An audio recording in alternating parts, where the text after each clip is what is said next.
Hello guys, welcome back to Dunking Monkey. I did a comparison between elite centers and defenders these 2 days. And yes, you guessed it right, I am going to compare elite scorers in this video. I am going to compare them in 3 different categories: one-on-one offense, one-on-one defense, help defense. For Thompson, I will give him an off-ball category. I will be using the same standards as I did to the superstars, so you can find out which one is playable in high ranked. So without wasting any more time, let's jump straight into the video. Zion Williamson. Zion is only a playable scorer is to situations. First is in noob ranked, somewhere that is lower in low ranks. Second is in dunking lineups, which you have players like Chris Paul that gives dunk buffs, but Taiwan has Ben Wallace or Anthony Davis, which perfectly counters it no matter how many buffs you have. It is pretty easy to block all of his dunks either way. Even normal centers can block it quite easily. For one-on-one defense, 73 movement speed cannot guard anything. Even he meets a defender who has slightly stronger offense like Brown, he is scoring on you every possession. But he does have a 240 block, which is pretty good for a scorer. However, for help defense, he has no dash or double speed boosts. He cannot run back and forth in time. Aaron Gordan. Another dunker, but what's different from Zion is his mechanics. Every time his dunks gets blocked, he can immediately do a tip back before the ball lands the floor. However, he cannot do anything when there are 2 guys under the rim. They can have one block your dunk, and the other one grab the rebound before you tip in the ball. He can do a dunk pass, but his passing range is reduced. With quick rotations in Taiwan, Aaron Gordan cannot do much. He is still a fun card to play in low and mid ranks though. For defense he is also slow, and he does not have any extra block range or angles. It is the same for help defense. Low speed without dash makes him unplayable. DeMar DeRozan. DeMar DeRozan got buffed this new update. All of his drives and crossovers have a pretty big buff in speed. His ultimate now moves sideways more rather than moving forward, which is harder to block. Not to mention, now he can pass off his fadeaway, which greatly increases the fault tolerance. However, it only moved him from the unplayable character to a mid-scorer. He is still not as efficient compared to weaker superstar scorers, like Kevin Durant or Dirk Nowitzki. For one-on-one defense, his speed is at the same tier as the previous 2 characters surprisingly. Without extra block angles or ranges, he is a below-average defender. For help defense, it's the same reason, no dash or double speed boosts. Brandon Ingram. Brandon Ingram's moves are too simple. It is possible to lock up Brandon Ingram with only one defender. Not to mention, we have double teaming basically every possession in high ranks. His ultimate is still pretty good though, but it's too expensive for a 3-pointer. For one-on-one defense, his speed is average and has no extra block angles or ranges. And it is the same reason for help defense, no dash or double speed boosts with average speed. Zach Lavine.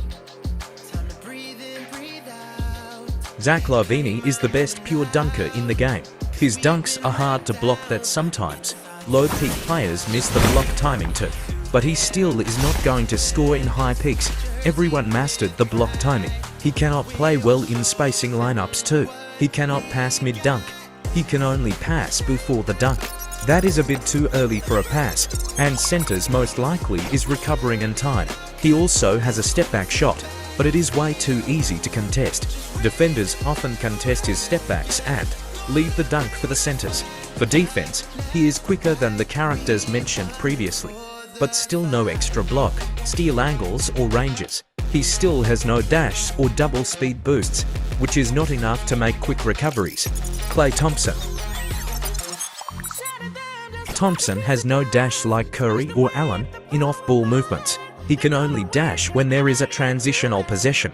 For his on-ball scoring there is only threats when he uses a screen with his drifting shot, but the threat is not big anyways. For one-on-one defense, his movement speed is average, but he has a small dash, and the same goes for his help defense.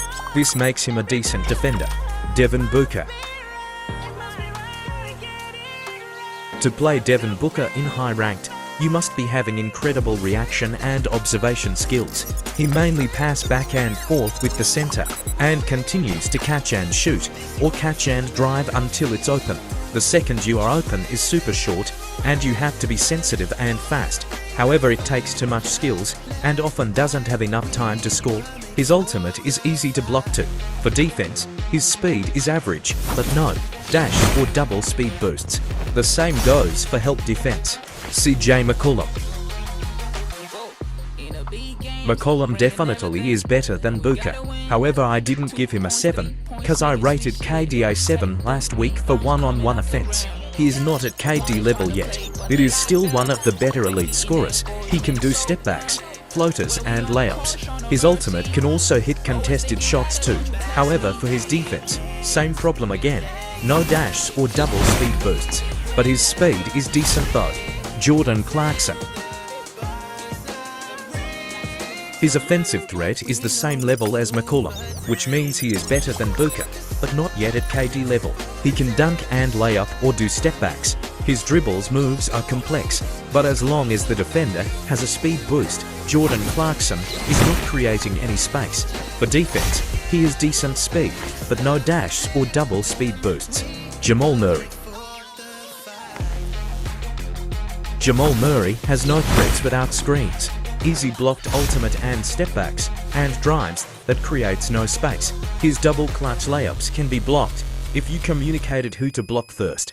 His dash after a screen can be followed up with a speed boost or help defense, but his movement speed is decent. He still has no dash though. Zhou Zhang. You can literally guard him one-on-one with auto defense. And he has a double clutch layups that cannot pass. It can be blocked if you are well communicated. Again, he has no dash or stuff like that, but he has decent movement speed. Luka Doncic. Luka's scoring is actually not based on ISO. He heavily relies on screens. After a screen, he can do whatever he wants. His best lineup is with Pau Gasol, pick and roll. It is the second deadliest lineup behind spacing lineups. When he goes over a screen, it's either open or a center switched onto you. Centers are too slow to catch up your moves. If they did, pass to Gasol. Gasol has the quickest roll in the entire game. If your defender managed to keep up after a screen, sidestep back to the other side of the screen. However, for defense, it's the same problem. Average speed without dash or stuff like that. And that is all the elites. If you like this rap, remember to hit the subscribe button and like the video. Goodbye.